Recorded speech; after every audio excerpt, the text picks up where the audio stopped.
Salutations everyone, welcome to What Mattered now in 3D, 2D, and 1D.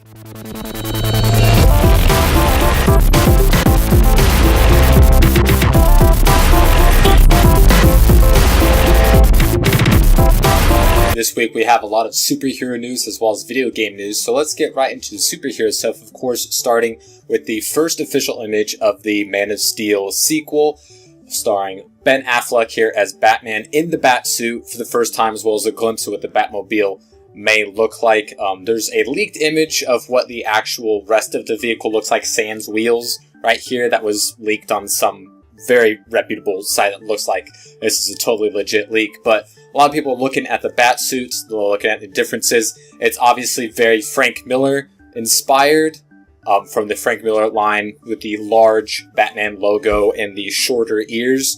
So now I can really see why Kevin Smith was super jazzed late last year when he got a sneak peek at what the suit was going to look like, and he was blown away that they actually pulled that off and they went that direction. So a lot of people are really happy, some people are a little confused. They're like, oh, why is his ears so short? It looks super weird, he looks sad, blah, blah, blah. And, you know, that's whatever. People who don't know Batman just don't know Batman. You really can't change that. But overall, I think it's okay. It's fine. The Batmobile looks like, looks cool. And this is just our first image. We kind of want to see like a full-length picture before we start giving our judgments on Ben Affleck as Batman, as well as, the rest of the cast of the other superheroes that we haven't seen in costume, like Wonder Woman and Cyborg and whoever else they're going to throw in there. But good to see that we have some, official images of what this movie is going to look like, and can't wait to see more. We're finally starting to get some details on the Marvel Netflix television series that are coming. For those of you who don't know, Daredevil, Luke Cage, Iron Fist, as well as a couple others have been announced. They were middle of last year. It was going to be coming out to Netflix, and there will be Marvel properties, since Daredevil just became another Marvel property about 2 years ago. So we finally got some info on what they are planning. Joe Quesada, the head guy over at Marvel, as many of you may know, said that the way that they want to treat these Netflix franchises are very movie-esque. They want to take advantage of what Netflix subscribers are used to, and that they can binge watch, and they want to treat a 13-episode story arc of Daredevil to be like a movie. And I think this is a very, very good idea with Netflix. They aren't limited to what you can do on network television, and they can give us a better overall experience of what comic book fans at least would expect from such fantastic characters such as Daredevil. And, with the success of this, along with Luke Cage and Iron Fist and others, I think we can possibly see some really, really good integration, since these are all going to be connected somewhat, since they're all under the same umbrella of Marvel and Netflix. So I think this could be a huge jumping platform for more successful superhero television shows, which have finally released their trailers. We have taken a look at Constantine's trailer is out. A much bigger version of Gotham trailer is big out. The first official trailer for the Flash TV show has been out.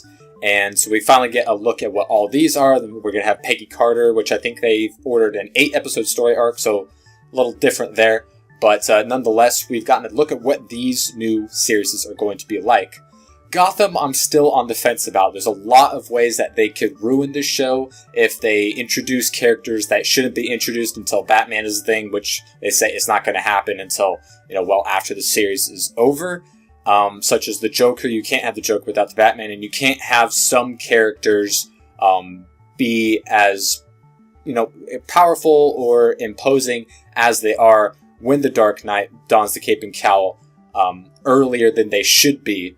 Many of them are repeat offenders and have had criminal past, which I expect to see a little bit of, but I hope they don't try to do too much without Batman being in there, as he's not going to be in this show. There's a lot of different ways that they can go with this. They have some, questionable casting decisions that they've made, but overall, it is going to be on Fox, so I would expect this to last about a season or two. Constantine, I am more impressed with by their trailer, but not as optimistic about, because it is on NBC, which cancels everything, even if it's good. and it is also in a Friday night time slot. So I wouldn't be surprised if Constantine didn't make an entire full season, and if so, probably going to be straight canceled after that. I don't have a lot of high hopes for the longevity of this series, but it could be pretty good. As far as The Flash is concerned, it's on the CW. They have an amazing track record with these superhero television shows, and it is an offshoot of The Arrow, which is a fantastic show, so I expect The Flash to have similar success in, 4 or 5 or however many seasons that they feel like going. I think is well within their grasp, and I really enjoyed that trailer more so than Gotham and Constantine.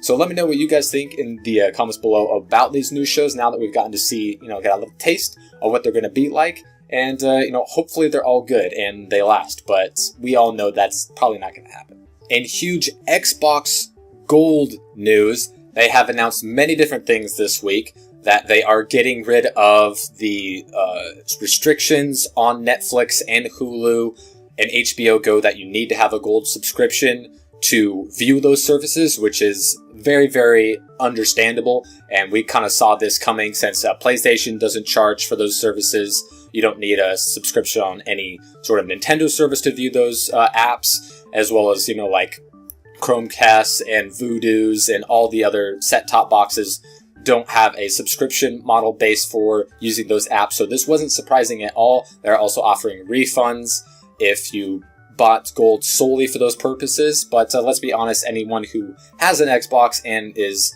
internet savvy and willing to watch these types of services and apps either prefer on something else or have an Xbox Gold subscription because they're gamers. That is, after all, what the console is for, and that's why people buy it. So not that big of a news there, but what they said for Games for Gold for June is big. They have announced that they're finally going to be giving Xbox One support in Max the Dark Brotherhood and Halo Spartan Assault are going to be free for Games for Gold. There's not a lot to choose from because there's not a lot on the current generations of consoles, but one pretty well-received and one fairly well-received titles, which I'm much looking forward to playing on the Xbox One. There's not a whole lot there. So free games, absolutely amazing. I'm surprised, actually, that they were able to get some Xbox One integration this early. I wasn't that optimistic. I was probably earmarking that to happen in, fall or winter. But now that it's happening in June, that is a very, very much welcome addition, as well as 3 new games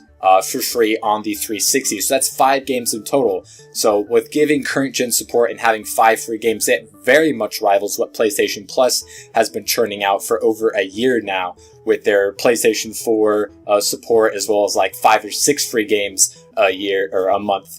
And for Xbox 360, the free games are going to be Dark Souls, Charlie Murder, and Street Fighter 4 Arcade Edition. So 3 pretty good titles right there. So this is definitely easily by a million light years the best Games for Gold that Xbox has going to been churned out to this point in time.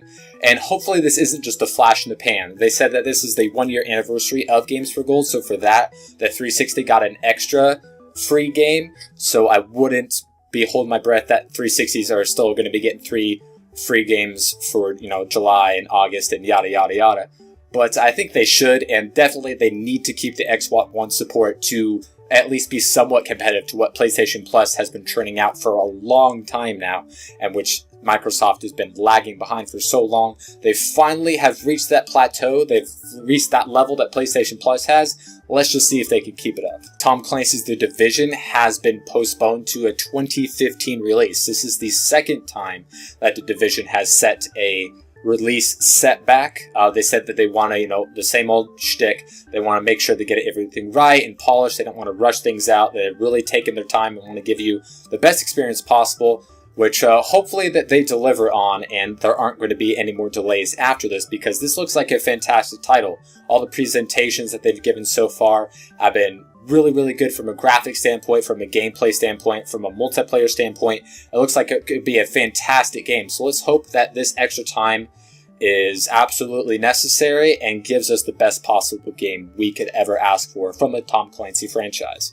And also we have double the Halo news for you guys this week, of course, with the announcement of Halo 5 Guardians. It's the first Halo to have a subtitle since the first game, Halo Combat Evolved, which of course got a subtitle so they can make it seem like this is an action first-person shooter. and since it was an unknown property at the time. But since then, it's just been 2, 3, 4, ODST, Reach, and now we have Halo 5. They haven't released anything outside of this screenshot, which has another Spartan, which has a lot of people buzzing and talk about. That's a really cool thing that we're going to have to learn about as time goes on. It's going to not be making a release this year, as has been hammered over and over again. Halo 5 is not coming out this year, but we are going to be getting a Halo title, supposedly, which I'll get to in a little bit. But Halo 5 Guardians, very much anticipated. It's Halo, and people are going to buy it. It's going to look good. We haven't seen anything yet. They said it's going to be there at E3 this year. Once again, so we'll be able to get some more footage, more images, possibly more questions answered about what this new Master Chief experience is going to bring us. And possibly this year, it has also been hinted that previously there was going to be a Halo 2 remake. Well, now we're learning that there could be a possible Master Chief Collection HD remake setting out for the Xbox One later this year, with Halo Combat Evolved, Halo 2, Halo 3, and Halo 4. So anything with Master Chief in it doesn't have ODST or Reach, which did have Master Chief in it, so they're calling it the Master Chief Collection, get everyone ramped up and, wet their whistle until they can get their hands on Halo 5 Guardians for next year. So that would be a triple dose of awesome if that came to fruition, because we were all expecting a Halo 2 HD remake later this year. But if they give us even more than that, that would be very much appreciated. This weekend, Godzilla smashed the box office. I saw it yesterday, so here's my quickie little review of it. I thought it was pretty good, definitely better than the Matthew Broderick one from 1999, which was a huge disappointment, so much that Japan had to distance themselves from it and say that that wasn't Godzilla and have the real Godzilla beat the shit out of it. But I think they're not going to have to do that this time, because this one was pretty good. For, the past 15 years or so, we haven't gotten a real Godzilla movie. Because what is a Godzilla movie? Godzilla versus something something. But for 15 years, we haven't ever had a something-something in a Godzilla movie. This year, we finally got it. He's fighting other monsters, which isn't really a spoiler, especially if you paid attention to the previews. And I thought that was very, very much needed and good. It basically had everything that you want from a Godzilla movie. Like, I want this, this, this, and this. They did all of those things. But they also did everything that you would basically expect from it. It's very human-heavy, with the humans and their little storyline. It's got the military, it's got this, this family, and, that part's kind of boring, and everyone's going to say, we want more monsters. Although this is kind of a throwback to the original Godzilla movie, which kind of held back the monster until mostly towards the end. Not that you don't see him fairly early on in the film. There's a good enough amount of monster fighting action, which is good. Some of the acting performances aren't too great. The story altogether is a little bit forgettable. But as far as a Godzilla film goes, I think this is a welcome restart and a addition to a very well-beloved franchise. I mean, I grew up watching all the old Toho movies, as well as the animated show on television, and I thought this one was pretty good. Had good action. It's just, it has the human elements. You only see the monsters at night, which is something that monster movies exclusively do now. I don't know why that's a thing, that you only ever see a monster at night in any monster movie ever. But at least the last 20 years. But that's something that hasn't changed. Overall, pretty good. If you're thinking about seeing it, go ahead and see it. If Godzilla is not really your thing, this isn't really going to change your mind. Anyways, that's all I have for you guys this week. Be sure to take a look at the stores that I mentioned below in the description. And thank you guys for watching. Like, dislike, comment, rate, unsubscribe, or subscribe. You can do that too. And I hope to see you guys next time.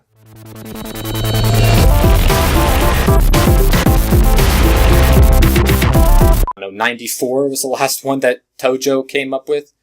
Wow, I said Tojo, didn't I, instead of Toho.